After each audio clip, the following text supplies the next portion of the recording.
ભારતીય જનતા પાર્ટીના નેતાઓને કોંગ્રેસ નેતાએ આમંત્રણ આપ્યું અને સ્થાનિકોમાં આક્રોશ જોવા મળી રહ્યો છે। નમસ્કાર, આપની સાથે હું ગુણવંત સરવૈયા, સ્વતંત્રતા ભારત સમાચારમાં આપનું સ્વાગત છે। અમદાવાદ શહેરના ઠક્કરબાપાનગર વિસ્તારમાં ભારતીય જનતા પાર્ટીના કાર્યકરોને, હોદ્દેદારોને કોંગ્રેસ નેતા મુકેશ તાવેથિયાએ આમંત્રણ આપ્યું છે। સાથે જ સ્થાનિક વ્યક્તિઓમાં અને વેપારીઓમાં આક્રોશ જોવા મળી રહ્યો છે। આ શું છે સમગ્ર ઘટના, તો આવો જોઈએ આગળ વિડીયોમાં। અમદાવાદ શહેરના ઠક્કરબાપાનગર વિસ્તારમાં ટ્રાફિક જામ થઈ રહ્યો છે ને જામ થવાનું કારણ છે અહીંયા ગટર વ્યવસ્થા થઈ રહી છે। અમદાવાદ મ્યુનિસિપલ કોર્પોરેશન દ્વારા ગટર વ્યવસ્થા થઈ રહી છે, ગટરનું કામ થઈ રહ્યું છે ને તે કામને કારણે અહીંયા ટ્રાફિક થઈ રહ્યો છે। સાથે સ્થાનિક વેપારીઓને મુશ્કેલીનો સામનો કરવો પડે છે, કારણ કે ખોદકામને કારણે માટીઓ ઉડી રહી છે। ગોકળ ગાયની નીતિથી ચાલતું આ કામથી લોકો ત્રસ્ત થઈ ગયા છે।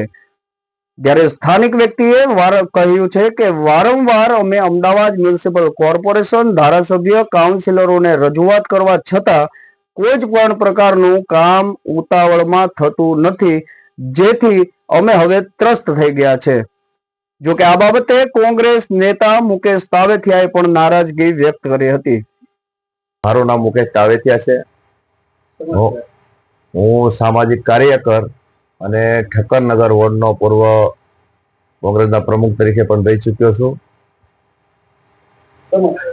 અને અત્યારે ઠક્કરનગર વોર્ડમાં આજે એવી સમીક્ષા છે કે 1 વર્ષથી આ રોડના કામો અધૂરા, કોઈ અવાજ ઉઠાવે તો રોડ રાતોરાત બનાવી નાખે, પાછા બીજે દિવસે ગટરનું કામ બાકી હોય તો પાછી ગટર ખોદે, એ કામ પાછું 6 મહિના ચાલુ રહે, પાછી અવાજ ઉઠે એટલે પાછો રોડ બનાવે। આવું ઠક્કરનગર વોર્ડની અંદર 3 વર્ષથી ચાલી રહ્યું છે। એક પણ રોડ અત્યારે ઠક્કરનગર 4 રસ્તાથી રતનબા સ્કૂલ સુધી હાલવા લાયક નથી રહ્યો। અને આજે જે ગટર નખાય, લોકોને પીવાનું પાણી પણ નથી મળતું, અને આ ગટર નખાય તો એમાંથી પાણીના ફુવારા છૂટે, પબ્લિક તરસ્યા રહે અને રોડ પાણી પીવે એવી હાલત છે। તો હું ભાજપના નેતાને આમંત્રિત કરું છું કે તમે ઠક્કરનગર વોર્ડમાં આવો, સામે બેસીએ અને પછી આ તમારી જે પોલમપોલ ચાલે છે એના જવાબો લઈએ।